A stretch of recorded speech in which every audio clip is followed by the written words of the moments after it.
আমাদের ছোটবেলার পুজোর সাথে এখনের পুজোর অনেক ডিফারেন্স।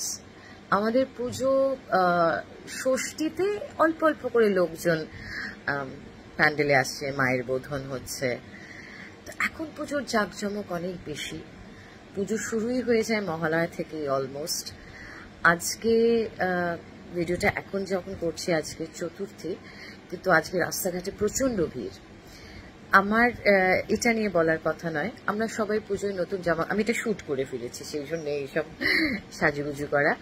সো আমাদের পুজোর জামা কাপড় হয়, সারা বছর আমাদের জামা কাপড় হয়, কিন্তু অনেক ছেলে মেয়ে আছে, আপনি দেখবেন অনেক মোড়ে মোড়ে যেসব বাচ্চা ছেলে মেয়েগুলো বিক্রি করছে বা স্লাম এরিয়ায় থাকে বা তারা অতটা প্রিভিলেজ নয়, তাদের জামা কাপড় হওয়াটা একটা বিলাসিতা, তারা অন্যের দেওয়াটাই পরে। তো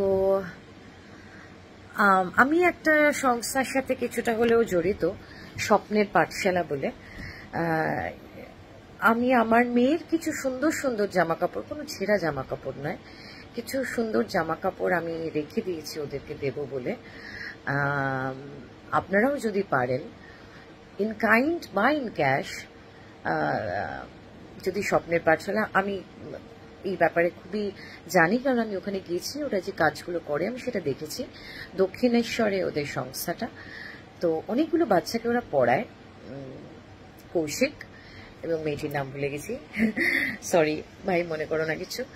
ওরা অনেকগুলো বাচ্চাকে পড়ায়, অনেকগুলো বাচ্চার খাওয়ার এই সব কিছুর জোগাড় করে। সো যদি আপনাদের মনে হয় যে আপনাদের ছেলে মেয়েদের ভালো জামা কাপড় যেগুলো রয়েছে দেবেন, তাহলে প্লিজ যোগাযোগ করুন স্বপ্নের পাঠশালার সাথে। কতগুলো কচিকাচার মুখে একটু হাসি ফুটবে।